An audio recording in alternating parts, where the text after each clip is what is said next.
Ladies and gentlemen, the next session is Quantum Marketing, Mastering the New Marketing Mindset for Tomorrow's Consumer. Yes, good morning, everybody.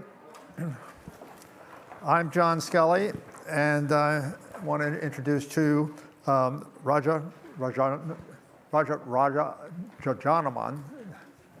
Quite a tongue twister, I know. So Raja is a true rock star in marketing. He's the Chief Marketing Officer for Mastercard, and Mastercard is a global company, has about $380 billion market cap. He's also the president and founder of Mastercard Health, which is a business that he started back in 2018.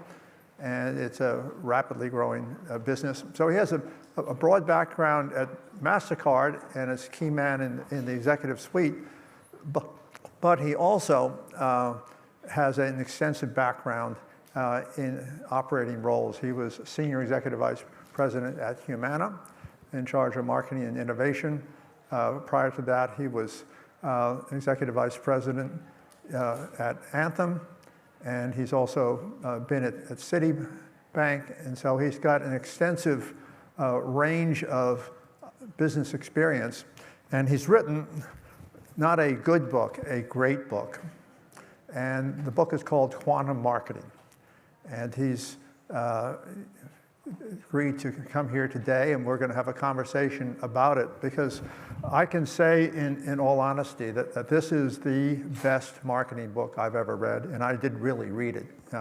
I hope it is on record. Guys, you have to give it to me. Thank you, John. Very, very honored. Coming from you, it means a lot. Well, Thank you. It's great having you here, Raja. And I thought we might just start, because the title of the book is called Quantum Marketing. And what does quantum marketing mean? So, John, I will actually go a step back as to why quantum marketing and what exactly it means, right? In the world of physics, classical physics is nothing but a series of rules and laws and hypotheses with which you try to understand how the world around you works. But when humanity's advancement happened into technologies, we are able to peer into outer space where the laws of classical physics were just not working. Likewise, when you went inside atoms and looked at subatomic particles, thanks to technology advancements, classical physics was just not able to explain it all. So a new field of physics was born called quantum physics by Max Planck, which totally took a different hypothesis. They said, no, this is not how the world is. The world is like this. It works this way.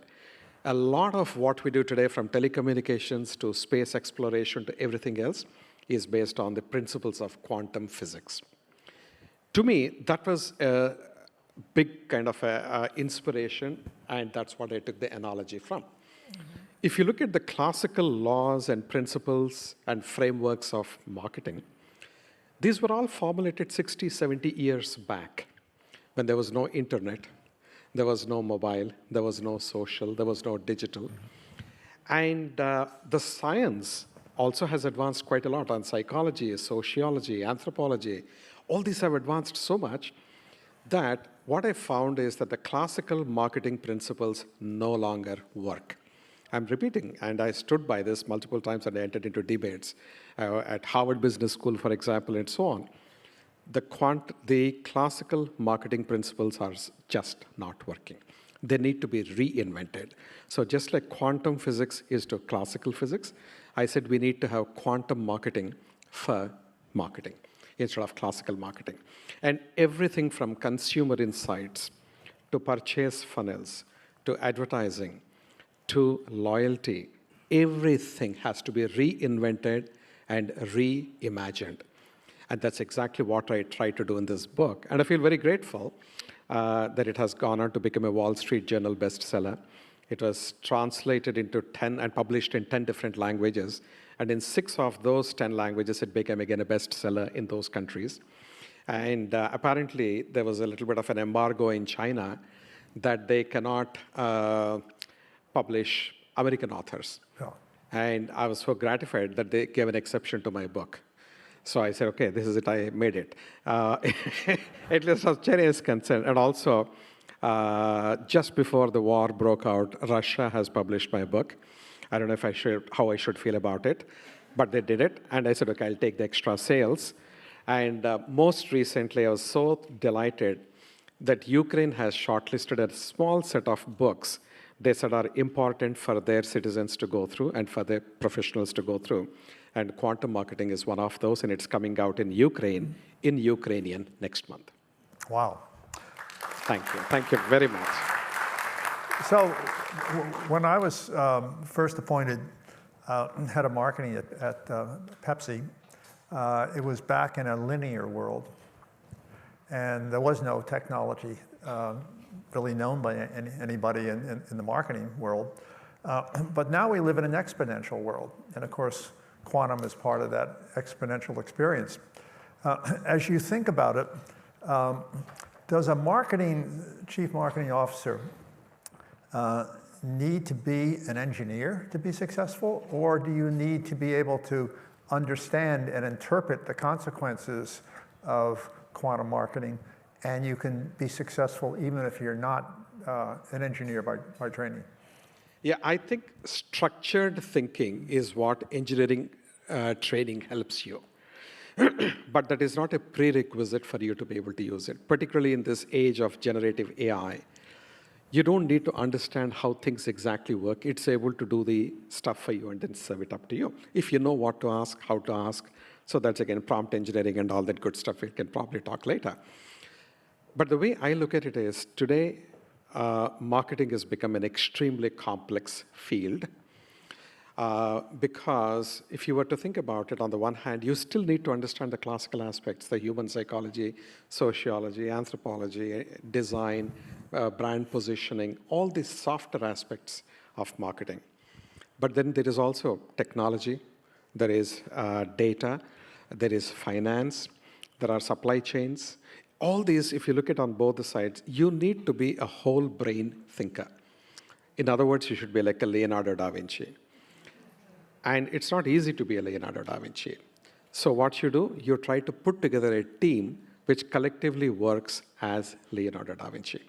And as a CMO, I think first and foremost, you should be a leader who inspires creativity on the other side, but who also can challenge the data and the numbers and the technology on the other side.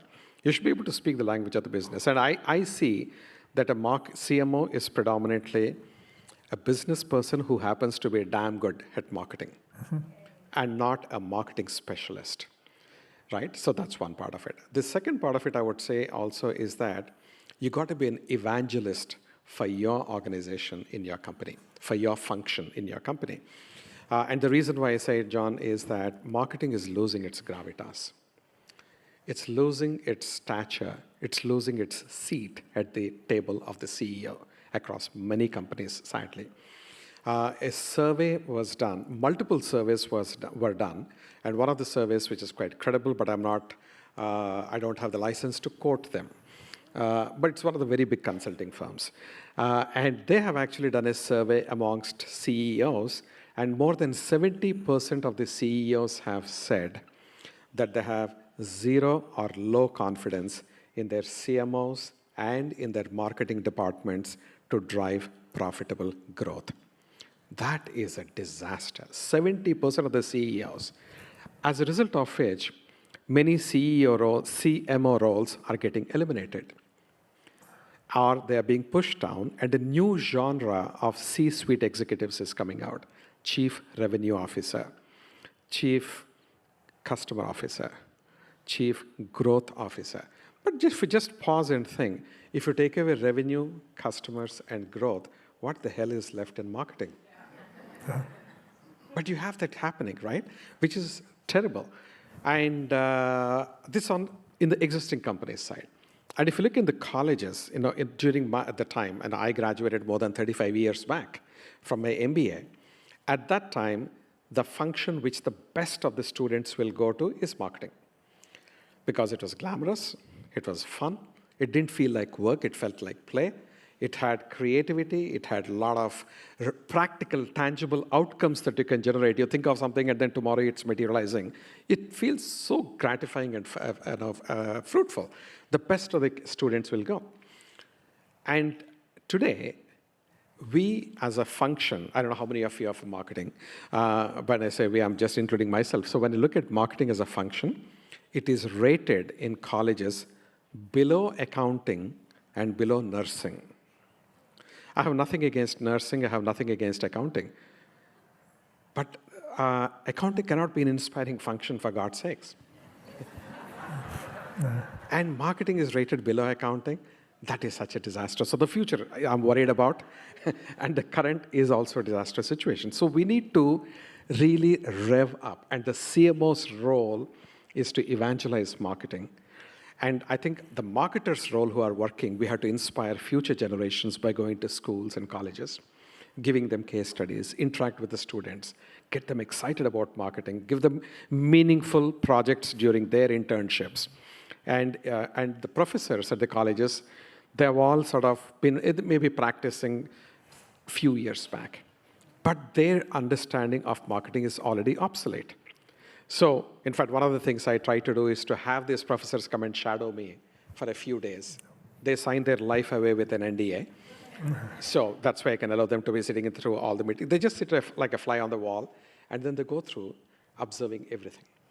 And they come back and say, my God, we didn't realize this is how much the world has changed. When they know, they're able to teach the students better. So I think there's a lot that we need to do, and that's my current mission and purpose. Well, that's really rings strong with me. When I was appointed marketing VP, and we're going back, I'm a lot older than everybody here. This is in 1970, head of marketing. My boss had just joined PepsiCo, and he was the president of the corporation, and he'd come from McKinsey, where he had headed the consumer practice. His name was Andy Pearson. And he gave me instructions in my new job, and he said, look, Pepsi has been running the Pepsi Generation campaign for 6 years. Our market share has not increased even a fraction of a percent since then. He said, you're not being put in this job, and you're going to be measured not on winning advertising awards. You're going to be measured on meaningful business outcomes. So prior to being marketing VP, I was director of research and development at PepsiCo. And I'd been working on the development of a plastic bottle using a material called acrylonitrile, methacrylonitrile, and it had to be biodegradable. It had to be able to hold a flavor barrier. It had to be able to hold carbonation. It had to be easy to produce.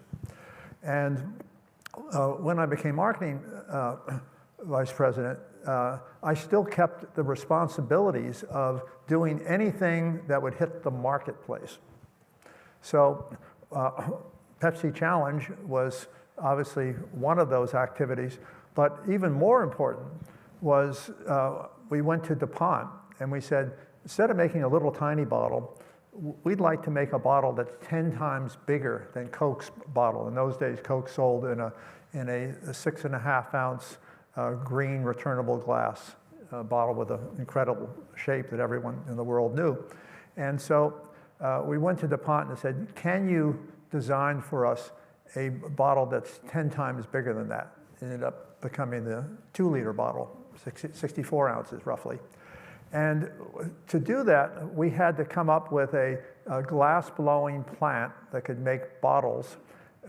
We actually had to help build 40 of them around the country. We had to come up with a way of financing those glass-blowing plants because our bottlers were not wealthy like the Coca-Cola bottlers.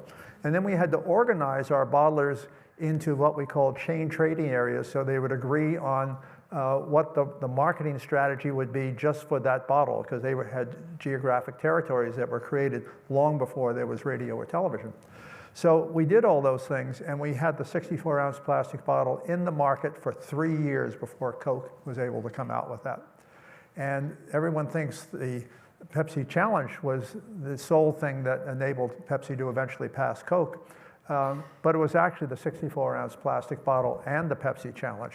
And so the marketing leadership has to be able to pull on any resources that are going to touch the business in a meaningful way.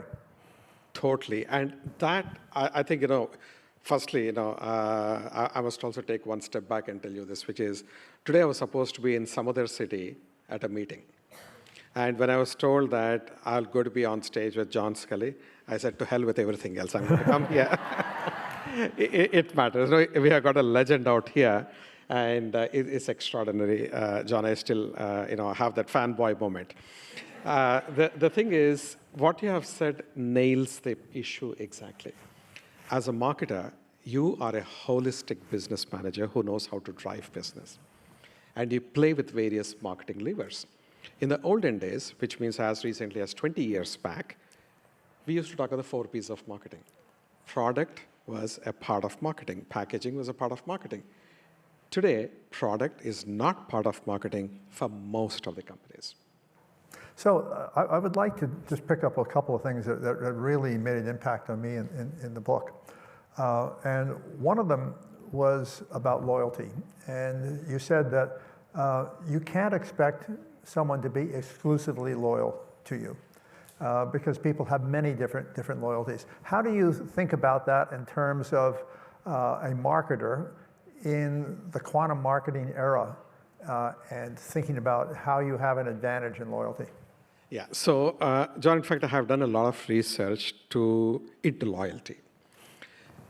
And the statistics were stunning. When surveys were being done amongst people who were either married or in a relationship, live-in relationship or whatever it is, an overwhelming 70% of the people said that they cheat or have cheated on their partners.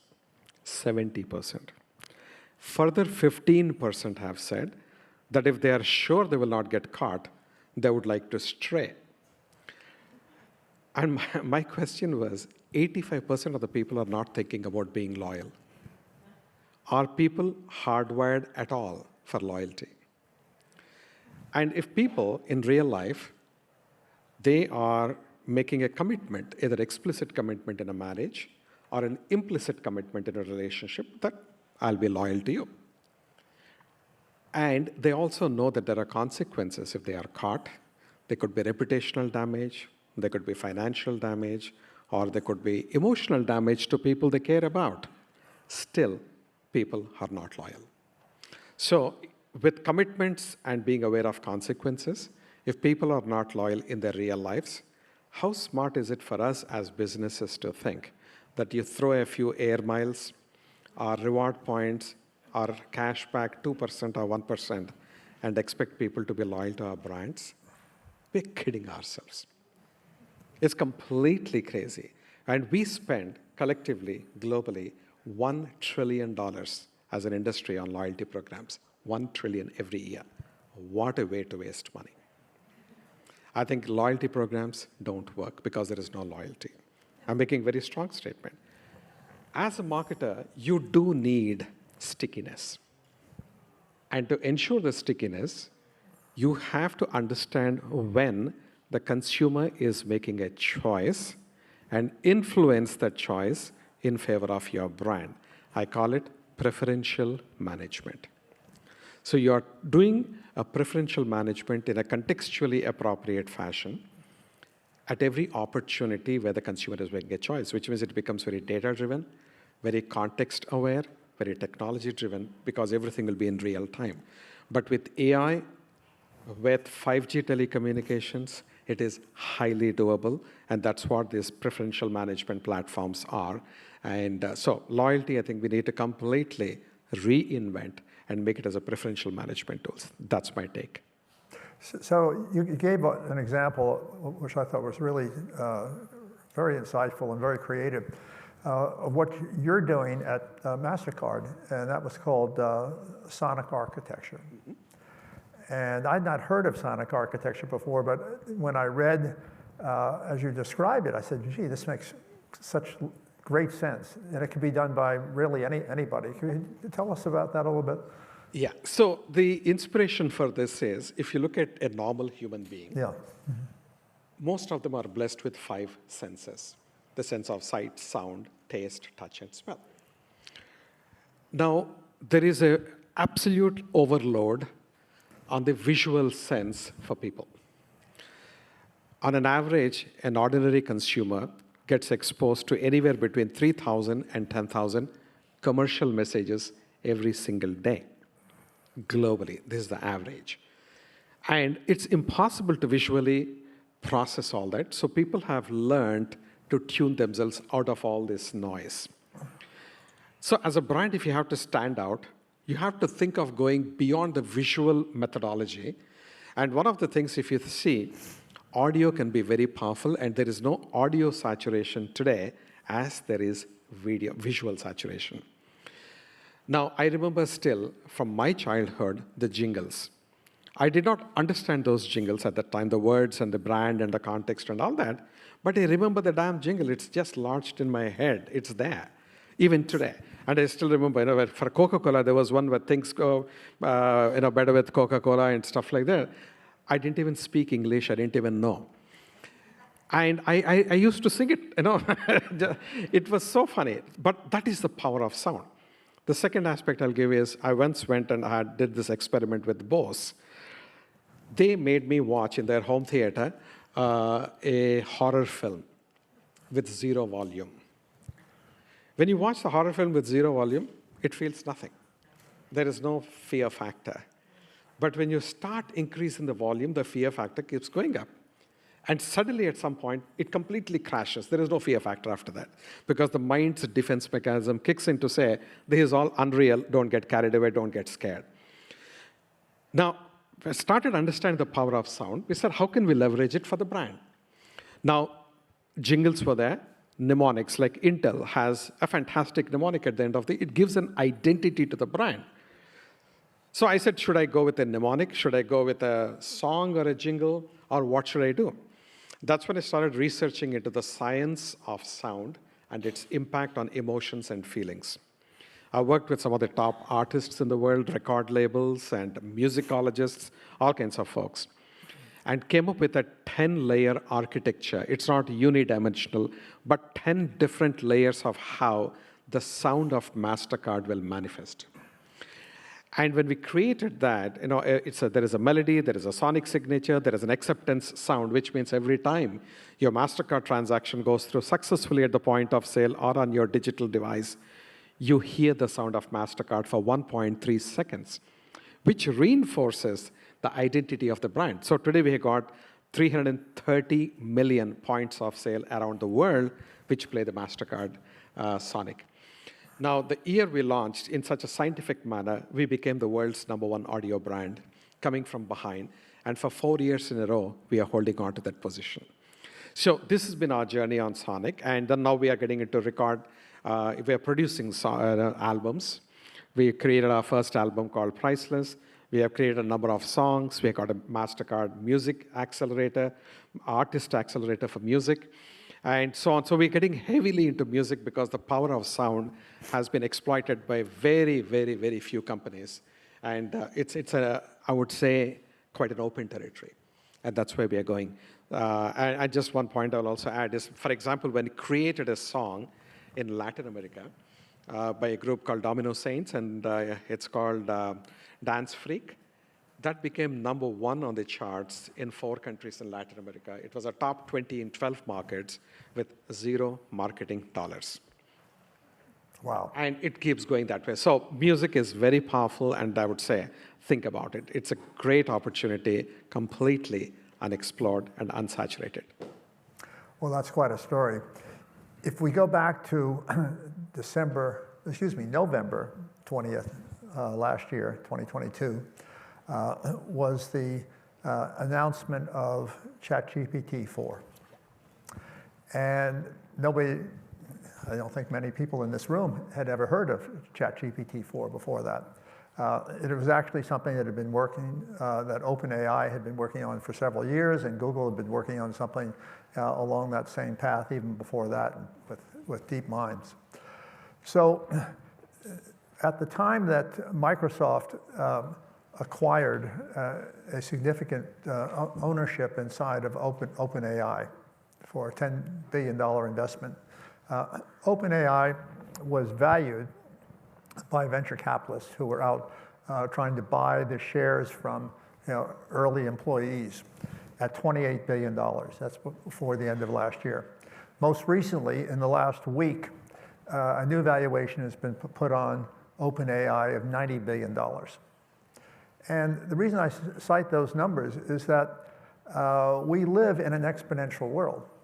We should not be surprised that between now and 2030, that we're going to see corporations that are going to become trillion-dollar value corporations because they did exponential things in extremely smart ways.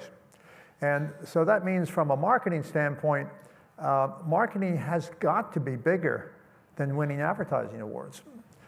It's got to be able to have meaningful business impacts, and it's got to be able to deal with technologies like ChatGPT-4, and there'll be others, but generative AI is clearly going to be one of the most significant things that'll happen for the rest of this century. So I'm interested in how you think about generative AI and what you think this audience of CMOs should be thinking about in terms of how seriously do they have to think about, do they use it, or is someone else going to use it against them? Yeah, I think this is probably one of the single biggest questions that we are grappling right now, right, as an industry. I do an honorary role as the president of the World Federation of Advertisers and have the opportunity to interact with my peers and understand what's on their mind and what we should be collectively thinking about generative AI. Honestly, this is one of the most powerful technologies that I have seen in my lifetime, for sure. Yeah. The applications are incredible, what you can do with it. The productivity is astounding, what you can do with it, right? In terms of whether it is creating ads or coming up with insights or actually crawling through all your databases and giving you suggestions, customer service, CRM, every single aspect of marketing can be deeply and profoundly be transformed by generative AI. Of course, there are risks of IP, meaning in terms of are you using IP, are you using somebody else's, the AI engine trained on somebody else's IP data. So are you violating any IP? Or if you are creating IP, are you able to protect your IP, et cetera, is on one part of it. Second, going back to the existential issues of marketing, I was fascinated when I heard at one of the forums, one of the marketers was saying that their colleagues outside of marketing were just saying, hey, give me a copy of what I should write, and it gives. So then they're asking, why do you need a marketing person? And I heard the same thing of marketing person saying, why do you need an agency? The key thing is, it seems that it can offer so much of power.